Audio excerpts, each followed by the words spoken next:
¿Por qué La Habana quiere ingresar en los BRICS? ¿Qué creen en Rusia sobre lo que pasa en América Latina? No aceptó el plan de paz. Sobre lo que pasa. De Moscú a La Habana, tan parecidos como peculiares.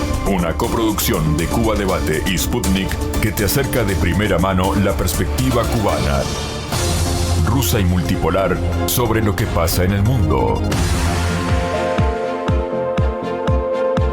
Sean bienvenidos nuevamente a nuestro podcast de Moscú a La Habana, una colaboración entre Cuba Debate y Sputnik que pretende acercarnos a los temas que están en la agenda de los medios de prensa. Mi nombre es Claudio Fonseca, les saludo desde La Habana, y de Moscú, Oleg Leonov-Arvis. Un saludo, Oleg. Un saludo, Claudia, un saludo a todos nuestros espectadores, y como siempre digo aquí en este programa, estamos acá desde la capital rusa dispuestos a analizar todos los temas de la agenda global que les sea de interés desde una perspectiva de cómo se ven desde Rusia y Moscú en particular. De Moscú a La Habana, entérate de primera mano sobre lo que verdaderamente opinan los rusos. En nuestro primer tema del día, como habíamos prometido, vamos a hablar sobre la tercera ronda de negociaciones entre Rusia y Ucrania que tuvo lugar la pasada semana en la ciudad turca de Estambul. Según trascendió en los medios de prensa desde acá en América Latina, estuvimos viendo que no hubo un avance concreto específicamente en esas negociaciones, sino se presentaron nuevamente los dos memorándums, aunque dicen que son completamente opuestos. Por tanto, yo quisiera que me comentaras qué planteó cada parte y cuál fue entonces el resultado más concreto que tuvo este diálogo en Estambul. Las conclusiones de esta tercera ronda de negociaciones que tuvo lugar en Estambul, en la ciudad turca de Estambul, entre Moscú y Kiev, podría resumirse en una frase del escritor María Remarque, ¿no?, quien decía que en el frente occidental, sin cambios. Prácticamente lo único que han acordado han sido puntuales acuerdos humanitarios de intercambio, igualmente intercambios de cuerpos, intercambios de prisioneros. Y Rusia, hace poco, justamente el secretario de prensa del Kremlin, del presidente ruso Vladimir Putin, Dmitry Peskov, había avisado que Moscú está en estos momentos, ahora mientras estamos hablando acá, Moscú está en espera de una respuesta de Kiev en cuanto al acuerdo que tuvieron en ese encuentro sobre la creación de grupos de contactos para tratar diferentes temas, porque no es un secreto que la reunión que tuvo lugar, ¿no?, en Estambul entre Moscú y Kiev es una reunión previa para, como se dice en la agenda política, ¿no?, a crear una hoja de ruta, a ver cómo en un futuro vamos a ir solucionando nuestras diferencias. O sea que Moscú en ningún momento esperaba que en esas reuniones que tuvieron lugar en Turquía se tomara alguna decisión concreta sobre la solución del conflicto, pero sí habían acordado la creación de unos grupos de contactos para tratar diferentes aspectos de este conflicto, ¿no?, ya sea el aspecto militar, el aspecto humanitario, el aspecto político, diplomático, económico. Y en estos momentos, justamente mientras estamos grabando este podcast, Moscú sigue en espera de alguna respuesta de Kiev, porque hasta ahora no ha recibido ninguna respuesta sobre la creación de esos grupos de contacto. La posición de Moscú respecto a la conclusión de estas negociaciones sigue siendo la misma que después de la primera ronda y la segunda ronda de negociaciones, que estamos viendo cómo Kiev deliberadamente está tratando de darle larga a una solución porque, y ya esta parte ahora es un análisis mío, no del Kremlin, porque como yo he dicho muchas veces acá en este podcast y acá en Rusia se habla bastante de eso, para el régimen actual de Kiev, una solución al conflicto, una solución diplomática, significa el fin de ese régimen. Porque, por una parte, le han vendido al pueblo ucraniano que ellos están resistiendo, ¿no?, al avance ruso, un avance que Rusia hasta ahora no ha mostrado porque no ha querido hacerlo, porque la estrategia de Rusia en este conflicto es un poco diferente a lo que se vende en la propaganda occidental. De eso podríamos hablar en algún otro momento. Que están deteniendo el avance ruso, que no lo están deteniendo, que es el único gobierno que puede ahora lidiar, ¿no?, y sacarle recursos a Occidente para seguir con este conflicto, es el actual de Kiev. Pero entonces estamos viendo como también están perdiendo el apoyo de Occidente en este tema.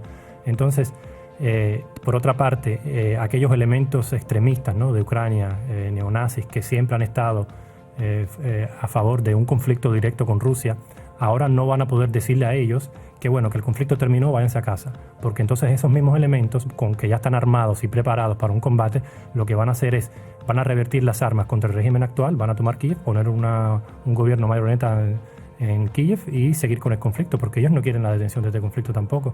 Entonces estamos viendo cómo Kiev lamentablemente se metió en una trampa en la que no tiene salida. La única salida para el régimen actual de Kiev es continuar con ese conflicto. Y lamentablemente, además de ellos mismos meterse en esa trampa, han arrastrado a todo el pueblo ucraniano en esa trampa también.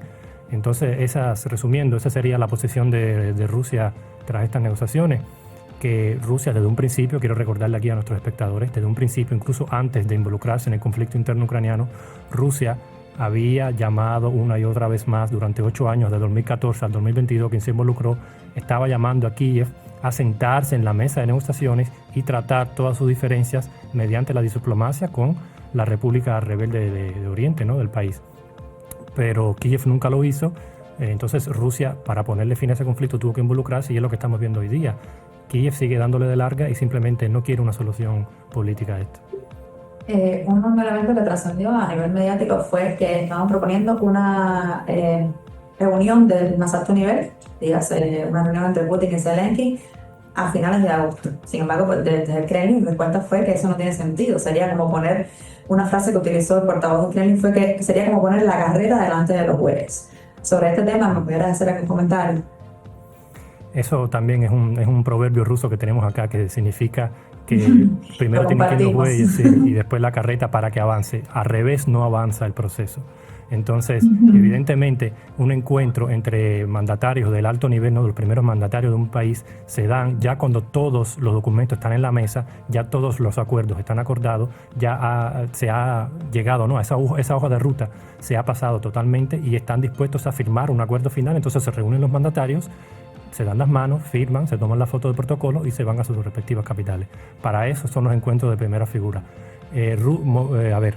Putin tiene muchas cosas que hacer en Rusia, que estar viajando a Turquía para sentarse con Zelensky en la mesa de negociaciones y decir, bueno, ahora vamos a ponernos 2 meses aquí sentados en la mesa a negociar. Para eso están los diplomáticos que reciben su salario. Para eso están los militares que también reciben su salario.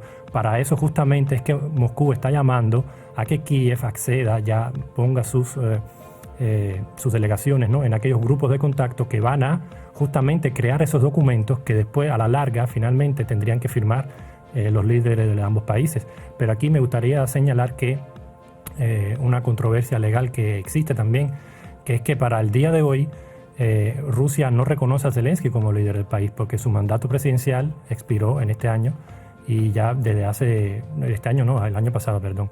Entonces ya desde hace más de un año para Rusia, Zelensky no es presidente de Rusia. En Ucrania no se han realizado ninguna elección para la presidencia, como tampoco ahora vimos como violando su propia constitución, que no es la primera vez ni la última vez que lo hagan en Ucrania, violando su propia constitución, Zelensky hizo un cambio de gobierno, o sea, cambió al primer ministro y a varios ministros del gobierno. ¿Y por qué digo que es violando su propia constitución? Porque según la constitución ucraniana, si el país está en un estado de guerra, ¿no?, no se puede realizar un cambio de gobierno. Sin embargo, Zelensky lo realizó. Entonces ahora, uno de los pocos institutos legales que quedaba en Ucrania, que tenía la legalidad, ¿no?, de firmar algún documento, también terminó su mandato. Entonces el nuevo gobierno para Rusia sigue siendo ilegítimo ahora. ¿Cuál es el único instituto entonces legítimo que existe en Ucrania hoy?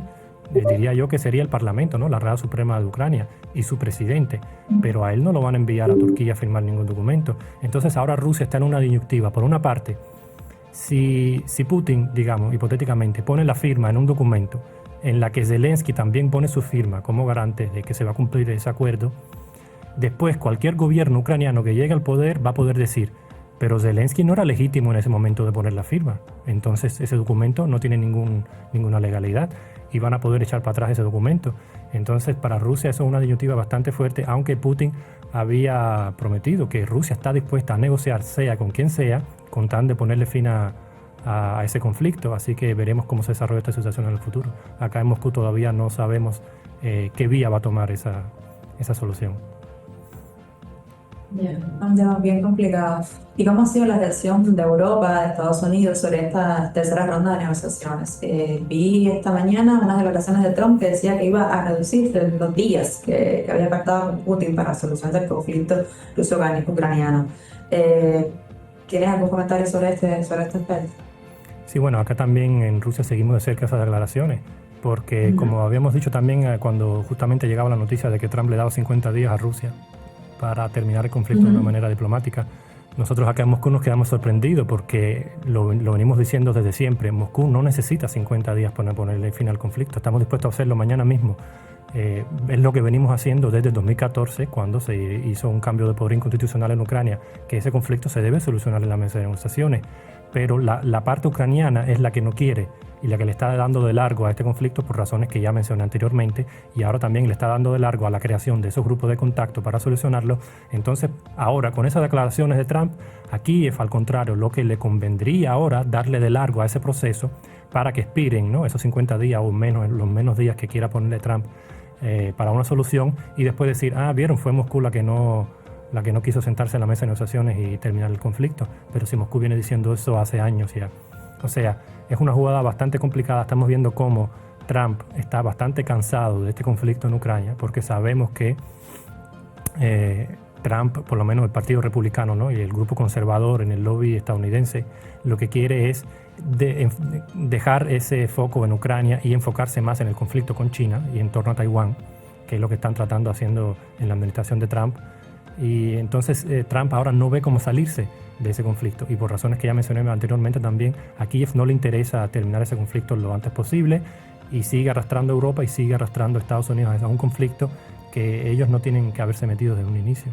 Y respecto a Europa, lo que diría es que, bueno, que si también estamos viendo paulatinamente un cambio de posición respecto a Europa, de Europa respecto a este conflicto, porque si bien al principio, cuando incluso llegó Trump y dijo que se iba a salir de ese conflicto, Europa mostró todo su apoyo a Kiev, ahora estamos viendo con unos procesos que están teniendo lugar ahora en Ucrania, ¿no?, con la lucha de los organismos anticorrupción y tal, Europa de repente se está dando cuenta que en Ucrania hoy lo que manda es un régimen casi antidemocrático, que nadie lo eligió, que de repente se dan cuenta que el mandamás de Ucrania no es Zelensky, sino el jefe de su oficina presidencial, se llama Andrei Yermak. Es un nombre poco conocido fuera de Ucrania o de Rusia, pero en Rusia lo conocemos bastantemente. Se dice que Yermak es el quien realmente manda en Ucrania, porque es el jefe, siendo jefe de la oficina presidencial, él ha puesto a todos sus ministros y todas sus figuras en posiciones clave y controla, ¿no? Él gestiona lo que es el país y el conflicto, mientras que Zelensky lo que hace en realidad es viajar por el mundo, asistir a conferencias, pedir ayuda humanitaria, esas cosas. Entonces de repente se están dando cuenta en Europa de que se están quitando, como dicen, ¿no?, los espejuelos de rosa, eso, y están dejando de ver los ponis de los cuentos de hadas y están viendo la realidad, que en Ucrania lo que manda hoy es un régimen autocrático que nada tiene que ver con la democracia que ellos tanto defienden, y se dan cuenta de que ahora que es un régimen bastante corrupto, y ahora están viendo a ver cómo salirse de eso también. Sí, precisamente hace pocos días vimos también una declaración de Trump cuestionando el destino del dinero que se ha enviado de ayuda, de ayuda militar a Ucrania. O sea, estaba diciendo que no estaba seguro si realmente se había utilizado en temas militares o había tenido otros fines, que tiene que ver con todo esto del tema de la corrupción que se está analizando ahora al interno de Ucrania. Hemos visto también cómo estos días han tenido lugar algunas protestas. ¿Cómo se percibe esto desde Rusia? En Ucrania, digo, las protestas en Ucrania. Bueno, sí, pues esas protestas tienen que ver precisamente con lo que acabo de decir, que es la lucha del actual régimen de Kiev con los organismos anticorrupción dentro del país. Aquí habrá que especificar un poco a nuestros espectadores que a lo mejor no estén muy dentro de la política interna de Ucrania. En Ucrania, después del golpe de Estado del 2014, se creó un instituto que se llama NABU, que vendría siendo el Buró Anticorrupción de Ucrania, que según se creó desde un inicio, tenía que ser independiente de cualquier poder.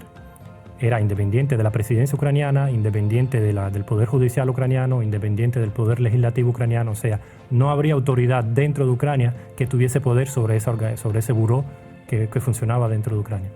Pero como ya estarán adivinando algunos, el que sea independiente de los institutos ucranianos significa que en realidad era bastante dependiente ¿de quién? De Estados Unidos, porque se sabe que ese organismo fue financiado y preparado, sus trabajadores fueron preparados por el Departamento de Estado de Estados Unidos.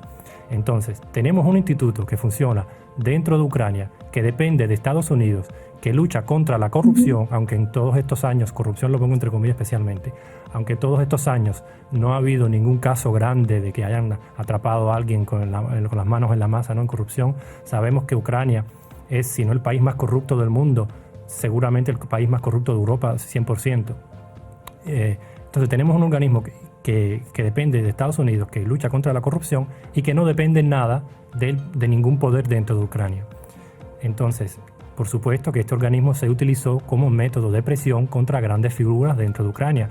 Cualquier figura dentro de Ucrania que no satisfaciera los intereses de Estados Unidos era investigado por este organismo de corrupción, de lucha, ¿no?, contra la corrupción.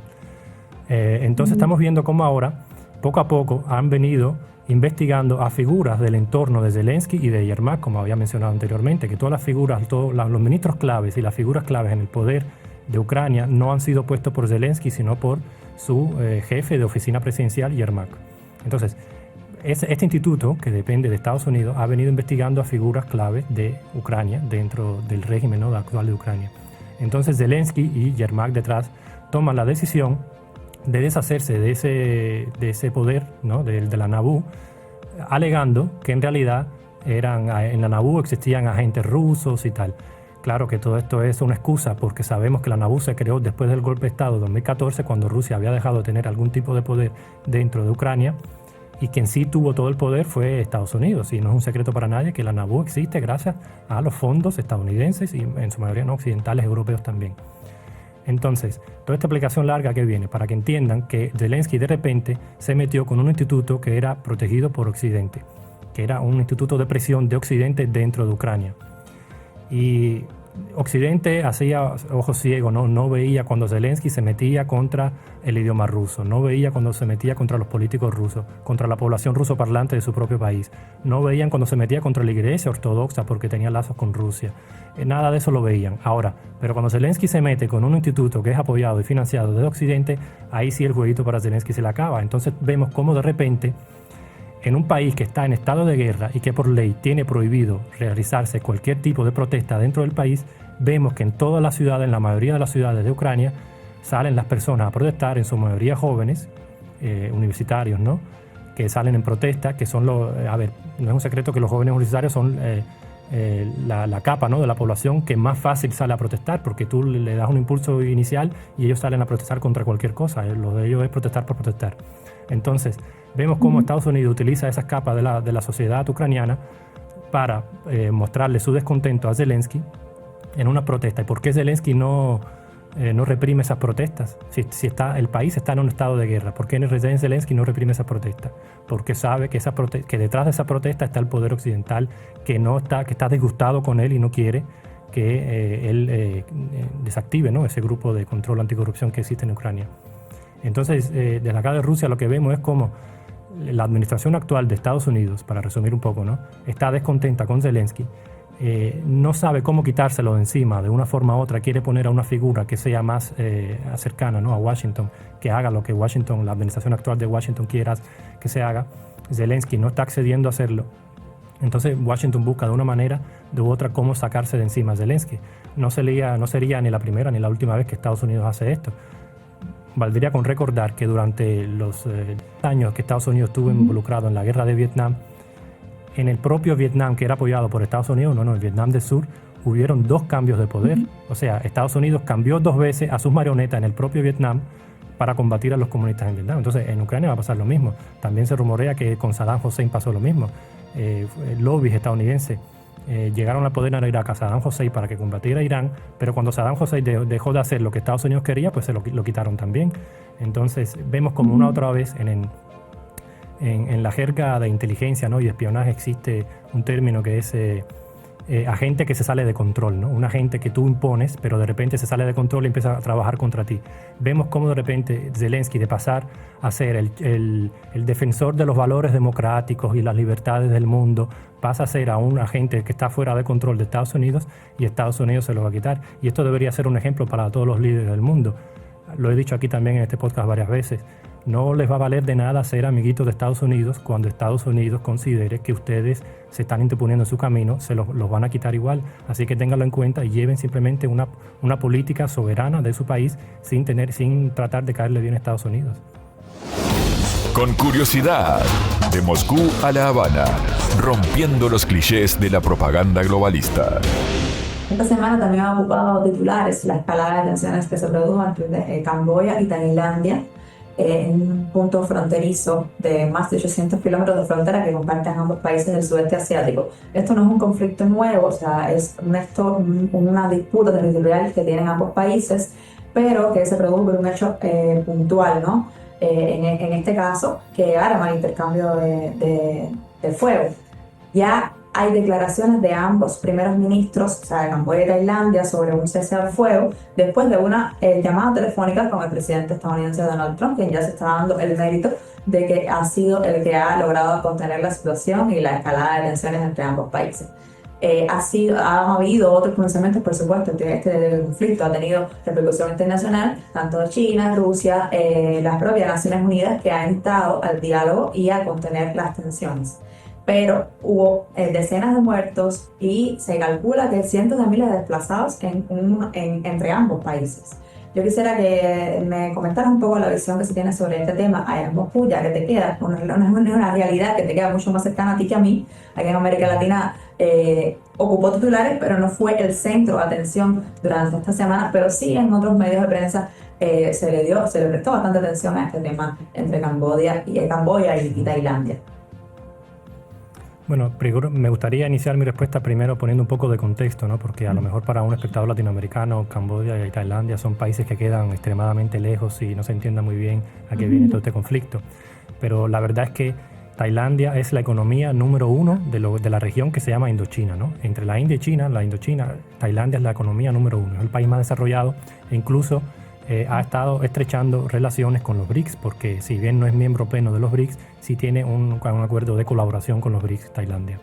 Y Camboya, por su parte, es un aliado de China en la región del Océano Índico, porque incluso se estaba hablando de que en Camboya podía crearse una base militar china, naval, para que las fuerzas navales chinas tengan acceso al Océano Índico sin tener que cruzar por los estrechos, ¿no? Del Océano Pacífico al Océano Índico, porque también sabemos que en estos momentos se está desarrollando un conflicto una guerra fría, digámoslo así, ¿no? Entre Estados Unidos y China, porque Estados Unidos quiere cercar a China mediante Japón, ¿no? Filipinas, Taiwán, quiere cercar la salida al mar, al océano de China.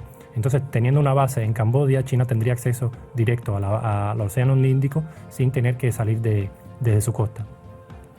Entonces, si tenemos todo esto en contexto, nos estamos dando cuenta de que acá, en este conflicto, como también se ha hablado muchas veces en este podcast, detrás de un conflicto que parece regional, en realidad hay fuerzas externas muy grandes y poderosas que se están jugando y están moviendo fichas. Lo hemos visto recientemente. Me gustaría también nombrar que desde que Trump llegó al poder se han dado una serie de conflictos, han revivido, ¿no? Una serie de pequeños conflictos, como sería el de la India-Pakistán, aunque el de la India-Pakistán no es que sea un conflicto muy pequeño, pero hubo una escalada. Después vimos entre Israel e Irán, también tuvo otra escalada, ahora entre Tailandia y Camboya. Todo eso tiene que ver con todos países que tienen salida, ¿no? Al Océano Índico y están en esa ruta, famosa ruta de la nueva ruta de la seda que quiere construir China a través de todo el continente asiático. Entonces estamos viendo cómo de repente están despertando diferentes focos que se creían que ya estaban dormidos y que no iban a despertar otra vez, y aquí y allá, y eso trae mucho en qué pensar, porque también hay que tener en cuenta que China tenía un proyecto muy grande, o todavía tiene, no sé cómo que terminará, de salir al Océano Índico a través del territorio de Tailandia, justamente, porque China tiene salida al Océano Pacífico, pero si Estados Unidos le cierra el acceso al Océano Pacífico a través de Corea, Japón, Taiwán o Filipinas, China no va a tener cómo salir al mar exterior. Entonces, por una parte puede salir al Océano Ártico a través de Rusia, pero le queda muy lejos. Entonces, la ruta más corta para salir a los mercados internacionales sería a través de Tailandia, haciendo una vía férrea. Entonces, China había propuesto a Tailandia un proyecto multimillonario de llenar el país, Tailandia, de líneas férreas que unieran a China con Tailandia para poder salir al mar.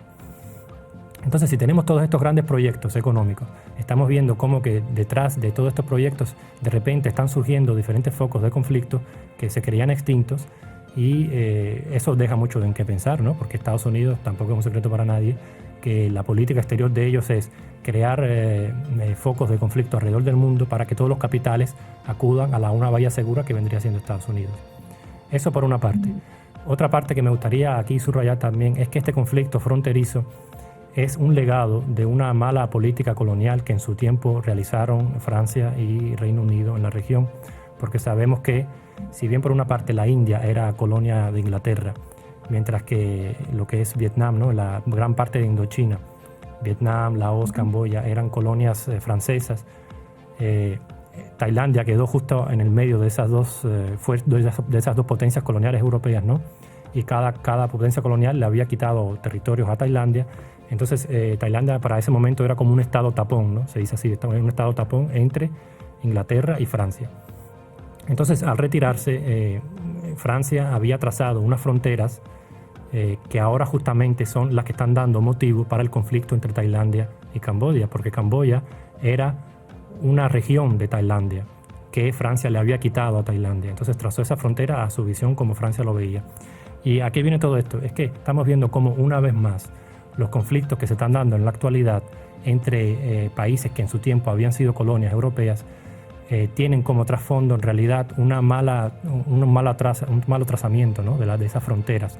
Sucede lo mismo entre la India y Pakistán. El conflicto entre la India y Pakistán es porque Inglaterra, al retirarse, trazó unas fronteras entre regiones que poco tenían que ver con la distribución étnica en cada región en particular.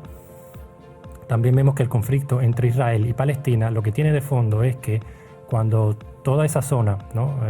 La Gran Palestina, como se le llamaba, era zona controlada por Inglaterra después de la Segunda Guerra Mundial, cuando Inglaterra se retiró, trazó unas fronteras que poco también tenían que ver con la distribución real entre árabes y hebreos. Y ahí viene todo el conflicto entre árabes y hebreos. Entonces estamos viendo como una y otra vez podemos también recordar las famosas Islas Malvinas, ¿no? Que también Argentina tiene pretensiones sobre las Islas Malvinas en el Atlántico.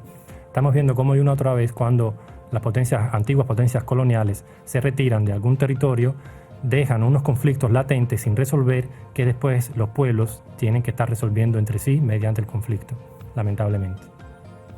Sí, lo conversábamos cuando se dio la escalada de tensiones entre India y Pakistán, que son esas fronteras que se trazaron artificialmente, que dividieron familias, pueblos, que son todas esas comunidades que, como dicen, ahí incluso la película Gandhi lo refleja muy bien, que son esas familias que quedaron divididas y constantemente entonces existen esa situación social, alimentan las escaladas de tensiones cuando hay desde el punto de vista político algún elemento que es contradictorio, ¿no? entre ellos.